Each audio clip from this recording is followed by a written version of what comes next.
बिहार की सियासत में देर रात बड़ा ड्रामा देखने को मिला। बिहार विधानसभा चुनाव से पहले मोकामा की राजनीति में भूचाल आ गया है। बिहार के मोकामा में चुनाव के बीच दुलार चंद यादव की हत्या के मामले ने राजनीतिक माहौल गरमा दिया है। इसी मामले में जदयू उम्मीदवार और बाहुबली नेता अनंत सिंह को देर रात गिरफ्तार किया गया। पूरी रात पटना से बाढ़ और फिर पटना तक पुलिस की हलचल जारी रही।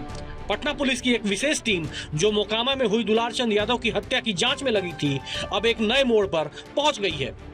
रात के लगभग 11:10 पर पटना के एसएसपी कार्तिकेय शर्मा बाढ़ के कारगिल मार्केट पहुंचे, जहां वो स्थानीय विधायक अनंत सिंह के साथ मामले पर चर्चा करने के लिए उपस्थित थे। इस दौरान एसएसपी ने अनंत सिंह से बातचीत की और घटनास्थल पर पाए गए शुरुआती सुरागों के आधार पर 11:45 पर उन्हें हिरासत में ले लिया। इसके बाद अनंत सिंह को बाढ़ से रवाना कर दिया गया, जहां आगे की पूछताछ और जांच प्रक्रिया की जाएगी। बता दें कि देर रात के घटनाक्रम ने मीडिया जगत में हलचल मचाई। खबर आई कि पटना में एसएसपी एक अहम प्रेस कॉन्फ्रेंस करेंगे। ये सूचना रात लगभग 1 बजे मीडिया तक पहुंची, जिससे हलचल बढ़ गई। इसी बीच पटना के जिला अधिकारी भी प्रेस कॉन्फ्रेंस हॉल में पहुंचने के लिए 1:30 पर पहुंच गए, लेकिन अनंत सिंह को लेकर पटना लौट रही पुलिस को समय लगने के कारण प्रेस कॉन्फ्रेंस में थोड़ी देरी हुई। आखिरकार करीब रात 1:45 के बीच पुलिस की टीम अनंत सिंह को लेकर पटना पहुंची और इसके बाद प्रेस कॉन्फ्रेंस का आयोजन हुआ। यह घटनाक्रम ऐसे समय पर हुआ जब पूरे राज्य की निगाहें इस मामले पर टिकी हुई थी। इसके बाद रात 2 बजे प्रेस कॉन्फ्रेंस शुरू की गई, जिसमें पटना के डीएम ने चुनाव आयोग के निर्देशों के तहत शांतिपूर्ण चुनाव कराने की बात दोहराई। इसके बाद एसएसपी कार्तिकेय शर्मा ने पूरे मामले की जानकारी देते हुए अनंत सिंह की गिरफ्तारी की पुष्टि की। आप लोग अवगत हैं कि 30 तारीख को एक गंभीर घटना घटी थी और जो दुर्भाग्यपूर्ण था कि इस तरह घटना नहीं होनी चाहिए थी। इस घटना में जो तारतर गांव है उसके समीप में 2 पक्षों जो वहाँ प्रत्याशी थे, वो उन दोनों के काफिला आ रहा था और उन दोनों के बीच पक्षों में झड़प हुई और झड़प में पथराव हुआ, लोग घायल हुए और उसके बाद एक शव बरामद हुआ। उसमें जो दुलार चंद यादव हैं, जो 75 वर्ष के रहने वाले हैं, उसी गांव के पास के रहने वाले हैं, उनका पूर्व में भी आपराधिक इतिहास रहा है, उनका शव बरामद किया गया। उसके बाद वहां पे दोनों पक्षों के द्वारा कांड दर्ज कराया गया।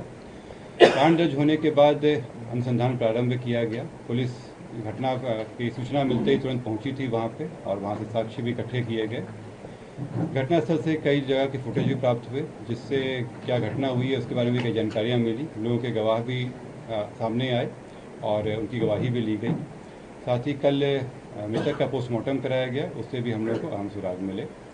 जो अभी तक के अनुसंधान में आया उसमें उससे प्रतीत हुआ कि ये जो घटना हुई है ये आदर्श संहिता का उल्लंघन भी हुआ है। इसमें ये एक गंभीर मामला भी था। हम लोग इलेक्शन कमीशन के द्वारा निर्देशित भी किया गया था कि शांतिपूर्ण ढंग से इलेक्शन होना चाहिए और इसमें जब अनुसंधान किया गया तो पाया गया कि जो प्रत्याशी हैं वो वहाँ पे मौजूद थे, उनके सामने में घटनाएं हुई हैं और जो कांड के मुख्य अभियुक्त भी हैं अनंत सिंह, उनकी आज गिरफ्तारी बेड़ना गांव से किया गया है। इसमें हम लोग को जानकारी प्राप्त हुई थी, इनके 2 सहयोगी भी इनके साथ में थे जो उस घटनास्थल पर भी थे और उनकी भी गिरफ्तारी की गई है। ये 2 व्यक्ति हैं मणिकांत ठाकुर जो नदवा गाँव के रहने वाले हैं और दूसरा रंजीत राम जो लदमा गाँव के रहने वाले हैं। इस पूरे मामले में 3 लोगों की गिरफ्तारी हुई है। जो प्रत्याशी हैं अनंत सिंह, उनकी गिरफ्तारी हुई है। दूसरा मणिकांत ठाकुर जो नदवा गांव के रहने वाले हैं, बाढ़ थाना अंतर्गत। दूसरे रंजीत राम जो लदमा गांव के रहने वाले हैं। ये लोग भी उस घटनास्थल पर थे मौजूद। इन तीनों की गिरफ्तारी की गई है। इन तीनों को आगे मजिस्ट्रेट के सामने प्रस्तुत कराया जाएगा और आगे विधि सम्मत कार्रवाई की जाएगी। किस आरोप में बात जानना चाहते हैं कि पोस्टमार्टम रिपोर्ट में गोली लगने की बात हुई थी, कौन सा आर्म यूज किया गया, आप लोगों को ये पता लगा? गोली चली है तो कौन से बंदूक से चली है? इसमें जो पोस्टमार्टम रिपोर्ट आया है उस रिपोर्ट में दिया गया है कि उनके जो मृत्यु का कारण बताया गया है उसमें बताया गया है कि जो शॉक लगा है उनको हार्ड और ब्लंट सब्सटेंस के साथ जो उनके हृदय और फेफड़ों में जो चोट आई है। इसके अतिरिक्त उनके पाँव में गोली का भी आया है, जिनको गोली मारी गई है। इस दोनों चीज़ों से स्पष्ट होता है कि ये हत्या का मामला है और चूंकि घटनास्थल पे कई लोग मौजूद थे, वहाँ के लोगों के बयान वगैरह से ये स्पष्ट हो रहा है, तो इस कारण इसमें गिरफ्तारी। इस पूरे घटनाक्रम ने इलाके में राजनीतिक हलचल को तेज कर दिया है और इस मामले की गहरी जांच अब पटना पुलिस की प्राथमिकता बन चुकी है। बिहार विधानसभा चुनाव के पहले चरण से ठीक पहले मोकामा की राजनीति में भूचाल आ गया है। कभी शांत माने जाने वाली ये सीट अब सूबे की सबसे चर्चित सीट बन चुकी है। जदयू प्रत्याशी और बाहुबली छवि वाले नेता अनंत सिंह की गिरफ्तारी ने न सिर्फ एनडीए की चुनावी रणनीतियों को हिला दिया है, बल्कि पूरे पटना जिले की सियासी हवा को बदल दिया है। दुलारचंद यादव हत्याकांड में हुई ये गिरफ्तारी ऐसे वक्त पर हुई है जब प्रधानमंत्री नरेंद्र मोदी का रोड शो और एनडीए का चुनावी प्रचार अभियान अपने चरम पर है। राजनीतिक हलकों में अब ये चर्चा जोरों पर है कि अनंत सिंह की गिरफ्तारी एनडीए के लिए एक बड़ी छवि संकट बनकर उभरी है। एनडीए जो लगातार राजद पर जंगल राज लाने के आरोप लगाकर जनता का रुख अपने पक्ष में मोड़ने की कोशिश कर रहा था, अब खुद रक्षात्मक मुद्रा में नजर आ रहा है।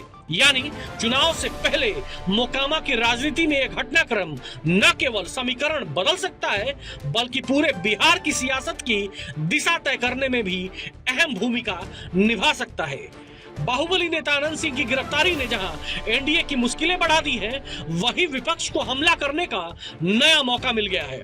इस घटनाक्रम ने न केवल एनडीए के राजनीतिक समीकरणों को झकझोर दिया है, बल्कि उसके नैतिक संतुलन को भी हिला दिया है। दूसरी ओर यादव बहुल क्षेत्रों में इस गिरफ्तारी के बाद तनाव गहराने की आशंका जताई जा रही है। दुलारचंद यादव की हत्या को लेकर पहले से ही नाराज यादव समुदाय अब और आक्रोश में देखने को मिल रहा है। माना जा रहा है कि ये गुस्सा चुनावी माहौल में एनडीए के खिलाफ वोट में तब्दील हो सकता है। यानी अनंत सिंह की गिरफ्तारी सिर्फ एक कानूनी कार्रवाई नहीं, बल्कि बिहार की राजनीति में बड़ा सियासी मोड़ साबित हो सकती है, जो चुनावी समीकरणों को पूरी तरह से बदल सकती है। इस पूरे घटनाक्रम के बीच एक और दिलचस्प राजनीतिक समीकरण उभरता दिख रहा है। भूमिहार मतदाताओं में अनंत सिंह के प्रति सहानुभूति की लहर देखी जा रही है। ये लहर न केवल अनंत सिंह के लिए, बल्कि प्रदेश भर में एनडीए के अन्य भूमिहार प्रत्याशियों के लिए भी फायदेमंद साबित हो सकती है। वहीं राजद और महागठबंधन इस स्थिति को अपने पक्ष में करने की पूरी कोशिश में जुटे हैं। राजनीतिक जानकारों का मानना है कि ये वही मौका है जब महागठबंधन यादव और अल्पसंख्यक मतदाताओं को एकजुट कर अपनी स्थिति को मजबूत कर सकता है। हालांकि यादव बहुल इलाके में राजद के भूमिहार प्रत्याशियों के लिए ये परिदृश्य थोड़ा पेचीदा बन गई है, क्योंकि जातीय समीकरण अब और उलझते नजर आ रहे हैं। कुल मिलाकर मोकामा से उठी ये सियासी लहर अब पूरे बिहार की चुनावी दिशा तय करने की क्षमता रखती है। आने वाले दिनों में देखना दिलचस्प होगा कि अनंत सिंह की गिरफ्तारी के बाद राजनीति के बिसात एनडीए के हक में जाती है या महागठबंधन के।